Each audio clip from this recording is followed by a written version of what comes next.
Muito boa noite, pessoal. Hoje nós vamos dar continuidade em nosso estudo do livro O Céu e o Inferno. No nosso último encontro, nós estudamos um pouquinho os itens 9 e 10. Nós falamos sobre a necessidade da reencarnação para os espíritos inferiores.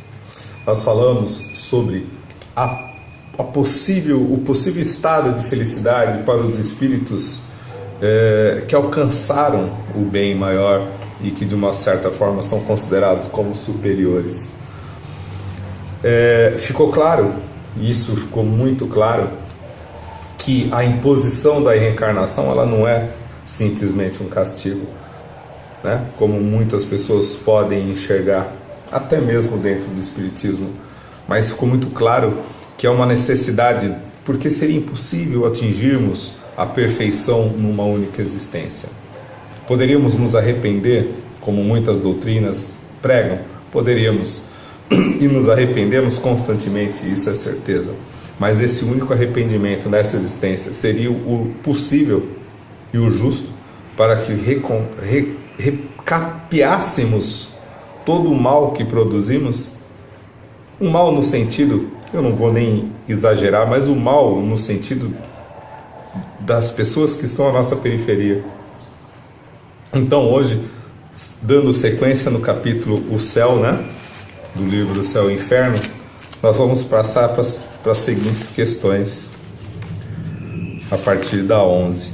Ainda há algumas questões em evidência. Eu acho que entre hoje e o nosso próximo encontro nós encerramos esse capítulo Céu e passamos então a um outro capítulo que será o Inferno.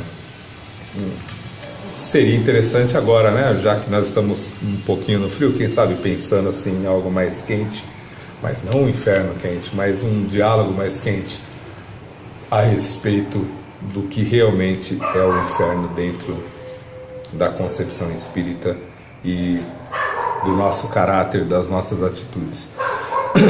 Hoje, especialmente, pessoal, eu gostaria de deixar bem claro, salvo algumas exceções de pessoas que realmente não puderam estar aqui, né?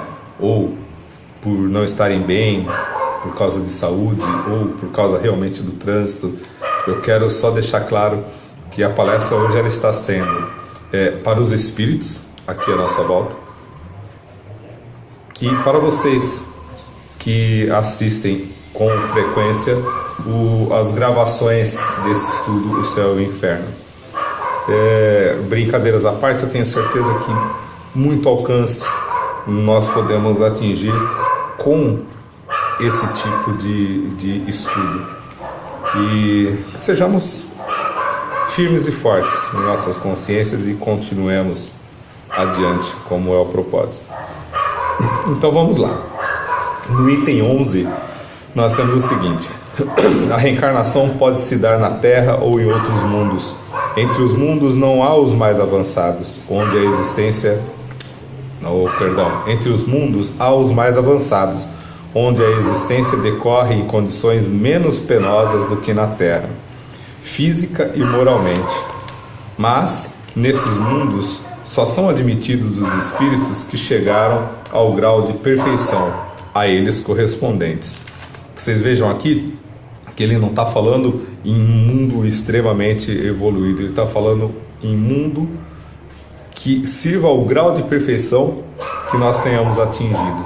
Não está falando ainda de espíritos puros, né?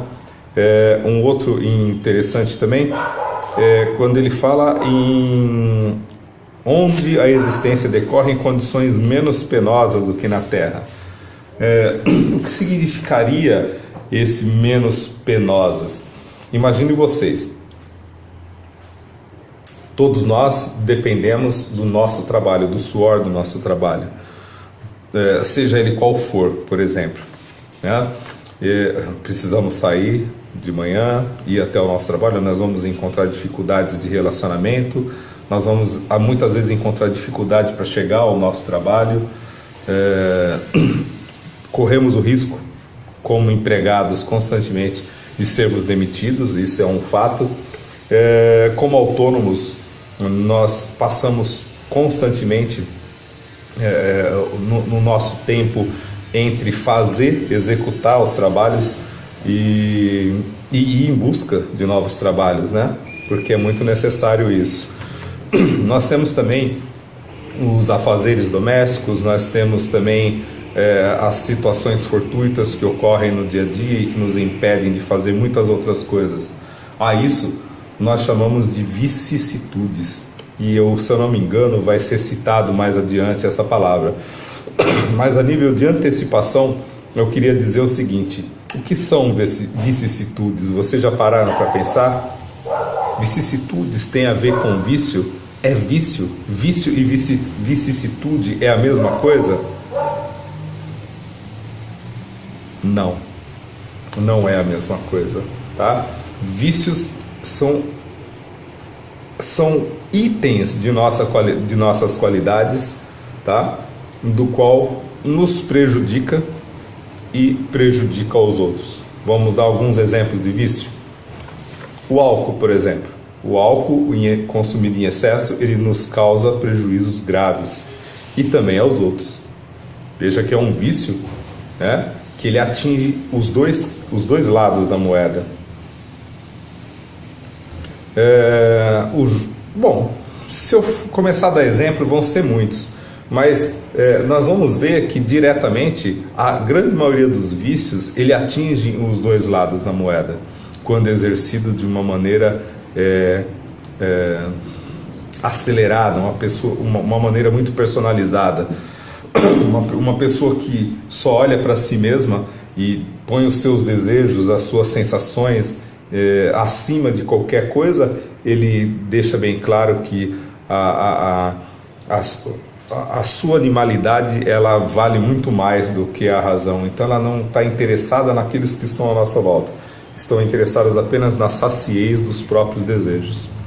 Agora as vicissitudes não têm nada a ver com vícios, são as coisas diárias que nós vivenciamos e encaramos, né? E que muitas vezes nos causam um certo transtorno, um certo dissabor. Eu vou dar um exemplo. Sábado que passou, eu estava indo ao médico logo cedo, que era uma consulta remarcada, e eu resolvi na sexta-feira ou na quinta abastecer o meu carro com álcool. Dizem que é flex, né? Mas tudo bem, eu abasteci com álcool, o carro funcionou perfeito, bonitinho. Na sexta eu andei com ele bonitinho, perfeito. Só que no sábado o carro não pegou. Simplesmente não teve Cristo que fizesse ele pegar, né? E como eu já estava atrasado, foi acarretando um problema sobre o outro e eu perdi a consulta. Até aí tudo bem.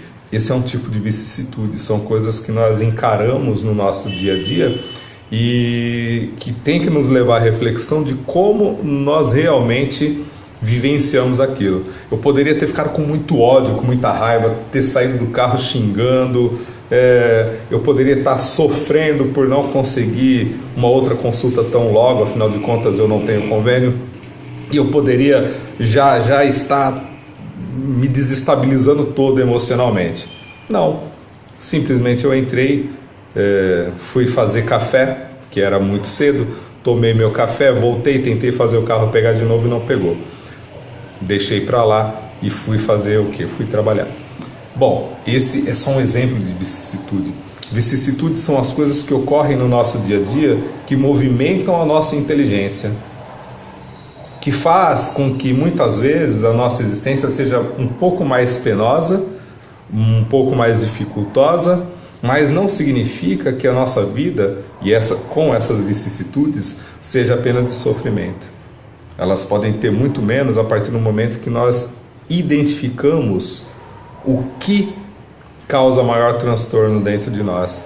A partir que nós identificarmos isso e começarmos a trabalhar esse lado emotivo, né? Ou seja, esse vício, por exemplo, eu poderia falar do vício do ódio constante, da raiva. A partir do momento que eu consigo trabalhar isso, a coisa ela se torna mais suave. Mas não significa que as vicissitudes vão sumir porque eu me tornei manso e pacífico, como muitas pessoas pregam no meio espírita. Não, muito pelo contrário. Eu não posso fingir uma mansuetude que eu não possuo. O que eu tenho que fazer é ser calmo, ponderado, refletir a respeito das situações. É fácil isso? Não. Na grande maioria das vezes, nós caímos nos mesmos erros, nos mesmos pecados, digamos assim, e falhamos. Então, as vicissitudes, elas ocorrem constantemente com um único objetivo: fazer com que dentro da escola da vida, dessa nova existência, dessa reencarnação, nós possamos adquirir um determinado equilíbrio sobre um sentimento. E por isso, determinadas vicissitudes, determinados problemas ocorrem constantemente em nossas vidas. Bom, a partir de agora, vocês podem imaginar a quantidade de vicissitudes que podem ocorrer no dia a dia de vocês. Então, o nosso mundo, considerado de provas e expiações, nós ainda encontramos muito mais vicissitudes. E encontramos muito mais vicissitudes por causa do nosso modo de interpretar a vida à nossa volta e nos comportar diante dos relacionamentos com as pessoas.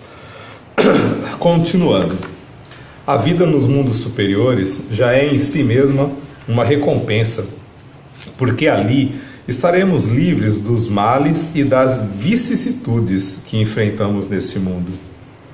Os corpos menos materiais, quase fluídicos, não estão sujeitos às doenças, às dificuldades e nem mesmo às necessidades dos nossos. Os maus espíritos, estando excluídos deles, os homens vivem em paz, cuidando apenas do seu progresso pelo trabalho da inteligência. É interessante porque quando ele fala os espíritos inferiores excluídos dessa condição, não é porque um espírito que ascendeu um degrau menosprezou o outro, não. É que não teria condições de levá-lo, um espírito um pouco mais inferior, para um determinado local, porque ele seria motivo de turbulência, ele não se enquadraria naquele local, ele não conseguiria andar forçadamente numa determinada harmonia. Isso a gente não precisa ir muito longe. O nosso grupo, o humano que convive junto, ele é muito diversificado. Há uma diversidade muito grande de moral, né, dentro do qual às vezes se torna visível. Algumas pessoas conseguem lidar com a sua própria, os seus próprios vícios, aprendendo a conviver eticamente com as outras pessoas. E ética, o que é? Ética é aprender a conviver dentro de determinadas regras, determinadas normas de convívio em comunidade. Ora, isso é ótimo. A partir do momento que eu tenho condições de entender isso, mesmo possuindo meus vícios particulares, eu já não vou ser um motivo de empecilho à convivência com as pessoas à nossa volta. Então, talvez, quando nós reclamamos daqueles que julgamos menos evoluídos, até porque é um julgamento errôneo, porque ainda continuamos todos juntos no mesmo cesto, digamos assim, quando julgamos, nós temos que entender o seguinte: se nós estamos ainda juntos com espíritos que optam mais pelas sensações do que pela razão, é porque nós temos ainda muito a compreender o porquê e o que essa convivência pode nos trazer de benefício. Isso talvez possa ser enquadrado como uma vicissitude em nossa existência, ok? Vamos lá. Nesses mundos, reinando a verdadeira fraternidade, não existe o egoísmo. A igualdade é legítima porque não existe o orgulho. Olha, a igualdade é legítima porque não existe o orgulho. A liberdade é verdadeira porque não existe desordens que exijam repressão. nem ambições tentando oprimir os fracos. Comparados à Terra, esses mundos são verdadeiros paraísos e representam as diversas etapas da rota do progresso que conduz o espírito ao seu estado definitivo. Esse trecho ele é muito interessante, porque nós vemos um grau tão diversificado de interação social, mesmo entre os espíritas, que há uma certa confusão, muitas vezes, religiosa, doutrinária. Eu separo a religião da doutrina espírita muitas vezes, tá? Então nós temos um problema aqui religioso, doutrinário e político, falando socialmente. Muitos de nós do convívio espírita temos posicionamentos totalmente diferentes com relação a esse conceito de igualdade. Então, se nós formos falar em questões políticas, que não seria o ideal, nós vamos pensar o seguinte: por que há tanta desigualdade? É errado nós compreendermos que a desigualdade ela é um fator natural entre o progresso individual? Não, não é errado. É errado alguém falar que as coisas deveriam ser igual e se movimentar para que realmente essa igualdade ocorresse? Não, não é errado. Mas aquele que entende que existe a desigualdade, ele também não deve se acomodar, né, e deixar as coisas como estão. Ele pode muito bem, dentro do seu potencial, tentar auxiliar aquele que está à sua volta. Amenizar a dor no seguinte sentido: não é ficar dando cesta básica apenas, né, dando comida apenas, mas facilitar para que a igualdade seja atingida através do quê? Das oportunidades. É difícil essa relação? Lógico que é muito difícil, porque as oportunidades, por mais que nós queiramos e tentemos fazer isso, elas não são iguais para todo mundo. Ela depende de inteligência, ela depende da vontade, ou enfim, eu acho que esses são os dois principais fatores, né? Eu posso pegar meia dúzia de pessoas e dar a mesma oportunidade. Dessa meia dúzia, algum vai se destacar e algum vai cair. Lamentavelmente ocorre isso. Aquele que julga que a igualdade deve ser forçada, ele pode optar por fazer isso? Pode. E se ele falhar, vai haver algum problema? Não, também não vai, porque não pode se frustrar. Ele tem que entender que essa diversidade, essa diferença de moralidade entre nós faz com que as condições não sejam propícias para que tudo seja igual e bom para todo mundo. Então, muitas vezes nós somos responsáveis pelos buracos que nós caímos, não porque cavaram propriamente dito, né? Mas porque muitas vezes nós deixamos esse buraco se ampliar na nossa frente. Uma grande erosão de displicência, por exemplo, pode fazer com que esses buracos fiquem muito grandes. Mas enfim, não é um assunto para se abordar em tão poucas linhas de fato, né? As pessoas se ressentem ainda com relação à liberdade. Olha, na atual época, nós temos o quê? Liberdade? Nós não temos muita liberdade. Nós temos liberdade de expressão, nós temos liberdade de uma série de coisas, mas nós não temos liberdade de andar sossegados nas ruas, pelo medo de assaltos, pelo medo de uma série de coisas.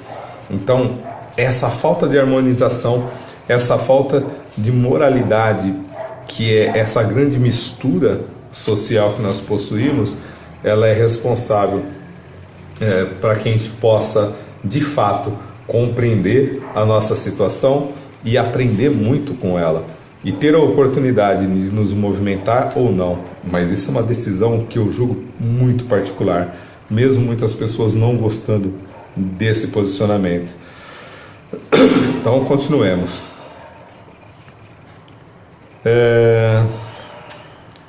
A igualdade é legítima porque não existe orgulho, a liberdade é verdadeira porque não existem desordens que exijam repressão, nem ambições tentando oprimir os fracos. Comparado à Terra, esses mundos são verdadeiros paraísos e representam as diversas etapas da rota do progresso que conduz o espírito ao seu estado definitivo. A Terra, sendo um mundo inferior, destinado à depuração dos espíritos imperfeitos, É essa a razão por que o mal nela domina, até que praza a Deus transformá-la em morada de espíritos adiantados. Mas será que Deus simplesmente vai olhar para nós aqui e falar, não, agora aqui vai ser uma morada de espíritos adiantados? Será que esse mundo de regeneração pregado pela FEB, né, e idolatrado no movimento espírita, ele vai ocorrer simplesmente porque nós achamos que, por falar em mundo de regeneração no livro dos Espíritos, na Gênesis ou qualquer lugar que seja, nós já estamos entrando, ou porque Chico Xavier ou alguém idolatrado no movimento espírita tenha falado que nós já estamos em época de regeneração, isso já está acontecendo? É muito difícil, né, meus amigos? Vamos pôr a mão nas nossas consciências. O que de fato nós estamos fazendo para que isso realmente aconteça? O que nós estamos movimentando do nosso capital social, das pessoas que estão à nossa volta, para que isso aconteça de verdade? É muito pouco. É muito pouco por quê? Porque nós, infelizmente, fraquejamos muitas vezes nesse sentido. As dificuldades da vida, as lutas diárias fazem com que a gente esmoreça e passemos a olhar muito mais para nossas necessidades, as nossas dificuldades, devido ao medo de nós mesmos cairmos numa determinada fragilidade social, tá? Então isso é muito complicado. No item 12 nós temos o seguinte: a felicidade dos espíritos bem-aventurados não está na ociosidade contemplativa, que seria, como frequentemente se diz, uma eterna e fastidiosa inutilidade. A vida espiritual, em todos os seus graus, é pelo contrário uma atividade constante, mas livre de fadiga. Isso é o mais interessante. Não existe tocadores de harpas, não existe anjos nesse sentido, segundo a doutrina espírita, mas não é uma vida que nos leve à fadiga. Ora, se você livre da matéria, você livre do corpo, você sem necessidade de dormir, de um descanso, como a gente realmente se ressente com o corpo físico, né? Nós podemos, segundo a nossa moralidade, estar atuantes constantemente sem essa fadiga. Isso é muito importante. Essa questão me lembra, sabe o quê? Nosso lar, né? Eu sempre que tiver a oportunidade eu vou estar falando sobre isso. Não sei se vocês lembram, mas André Luiz precisou dormir. Ele precisou dormir numa cama onde ele até sonhou, se eu não me engano, com a mãe dele. Ora, a doutrina espírita ela é muito clara. Liberto do corpo, o espírito ele não sente fadiga. Se por um acaso ele sente fadiga, nós vamos nos reportar então ao Livro dos Espíritos, no capítulo do ensaio sobre sensações e percepções dos espíritos. Todos os vícios do corpo, todas as dores do corpo que nós ressentimos, elas estão ligadas especificamente ao nosso apego diante das nossas condições. Se eu sinto fome, é porque eu estou muito apegado à fome. Ótimo. Não vou dizer que no começo, ao desencarnarmos, nós não vamos passar por isso. Pode ser. Ora, mas tendo um pouco de lucidez, nós vamos perceber que não estamos na mesma situação em que nos encontramos no corpo físico. Se eu posso trabalhar constantemente e me recuperar, que infelizmente nós não sabemos qual é esse processo, que nós possamos utilizar desse recurso quando desencarnados como meio de aprendizado. Isso é fantástico, né? Então, se pararmos para pensar, nós temos que fazer um exercício constante de como seria a nossa vida no plano espiritual. Lá no começo, quando nós falávamos sobre a vida futura, no capítulo 1 do livro Céu e Inferno, nós deixamos bem claro isso. A nossa vida futura ela vai estar condizente àquilo que nós criarmos para o futuro. Então, quanto mais desapegado, mais consciente nós estivermos das nossas responsabilidades, menos sofrimento nós teremos com o estado de perturbação quando passarmos a sermos espíritos errantes. Espíritos errantes, eu digo claro, não significa estarmos num umbral, palavrinha difícil de se engolir para mim ainda dentro do Espiritismo. Mas não vou dizer que eu sempre fui assim não, tá? Eu já acreditei em determinadas coisas, hoje não mais. Bom, continuemos. Consiste ainda no conhecimento e na compreensão de todas as coisas, na ausência de qualquer sofrimento físico e moral, na satisfação íntima, na serenidade do espírito que nada altera, no amor que une a todos os seres e, portanto, na ausência de todo o aborrecimento proveniente da relação com os maus. E, acima de tudo, na visão de Deus e na compreensão de seus mistérios revelados aos mais dignos. Uma coisa que é muito interessante aqui e que é para a gente pensar de verdade, sem hipocrisia, conscientes do que é o Espiritismo e que nós temos a obrigação moral de crescer moralmente, nós aqui nessa existência, nós não consideramos um estorvo aqueles que atravancam o nosso crescimento, ou seja, que nos deixam em paz, pelo menos para viver a nossa vida fazendo os nossos deveres? Ótimo. Por que será que, enquanto espíritos, nós não teríamos as mesmas necessidades?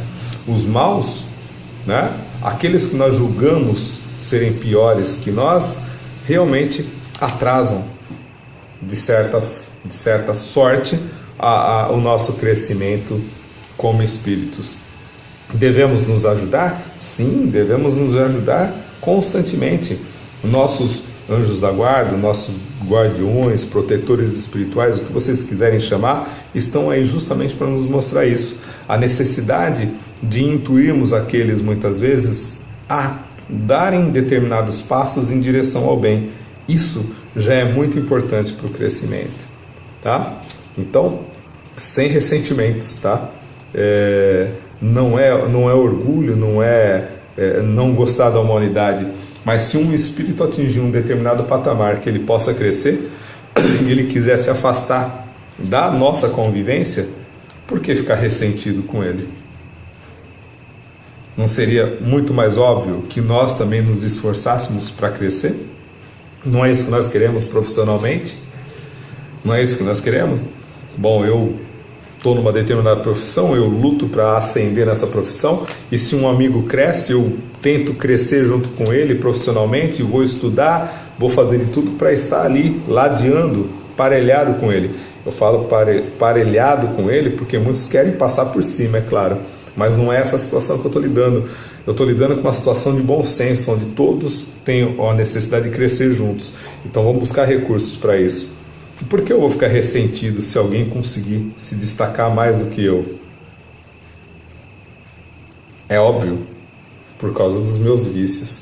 Então, enquanto eu tiver esses vícios, sinceramente não pode contar com ele, né? Mas continuando, mas ela está também no exercício das funções que felicitam o espírito encarnado. Os espíritos puros são os Messias, ou mensageiros de Deus, para a transmissão e a execução de seus desígnios. Eles cumprem as grandes missões, presidem a formação dos mundos e a harmonia geral do universo, incumbência gloriosa a que só chegam pela perfeição. Os de ordem mais elevada são os únicos que estão no segredo de Deus e se inspiram no seu pensamento, do qual são os representantes diretos. Há um grande problema aqui, não no sentido que eu não aceito isso, no sentido em que o movimento espírita fala que Jesus, o Cristo, né, foi o organizador do nosso planeta, com a missão de preparar esse mundo e preparar e auxiliar os espíritos aqui reencarnados para o seu crescimento. Isso já há muito tempo. Mas há a contraditória necessidade de colocar Jesus, então, né, lidando especificamente com a pátria do Evangelho. Apenas e única e exclusivamente se reportando a governadores e intitulados, enfim, é uma hierarquia talvez desnecessária, no sentido literal como é feita. Ora, se um espírito já está preparado para cuidar de uma determinada área, de uma legião de espírito, ele não precisa ser demarcado como o Brasil, pátria do Evangelho, de forma alguma, meu amigo. Infelizmente, até porque se nós formos colocar o Brasil como leitor de Bíblia, pode até ser, eu não vou afirmar, mas pode até ser que realmente tenham mais leitores de Bíblia e Evangelho, mas imoralidade está bem longe ainda de ser. Nós nos equiparamos a muitos países aí que fazem parte do mesmo orbe terrestre e há um motivo específico para isso, tá? Não é a idolatria à religião que vai fazer com que um país se sobressaia de forma alguma sobre os seus semelhantes. E os nossos semelhantes, eles estão espalhados em todo o planeta. É desconsiderar muito, é muita hipocrisia, é considerar única e exclusivamente que uma região seja bonificada com algo que realmente só vai trazer fruto à pessoa se ela entender o que é realmente moralidade. Bom, com isso nós encerramos hoje os nossos 2 itens que estávamos programados aí para conversar, que foram os itens 11 e 12. E eu espero que tenha sido bem esclarecedor e que possa ter trazido reflexões profundas nesse sentido da igualdade, da liberdade, das nossas responsabilidades, das dores que passamos e das felicidades que podemos ter, tá? E que para atingir esse estado feliz, mundos superiores ou não, que seja, que nós possamos apenas focar no nosso desenvolvimento moral, tá? E intelectual, e que com isso a gente consiga também motivar as pessoas que estão à nossa volta, seja no seu trabalho, seja na sua família, seja na sua igreja, seja num centro espírita. Mas se você também não conseguir motivar ninguém, não fique triste, faça a sua parte, siga adiante. Até o nosso próximo encontro, pessoal.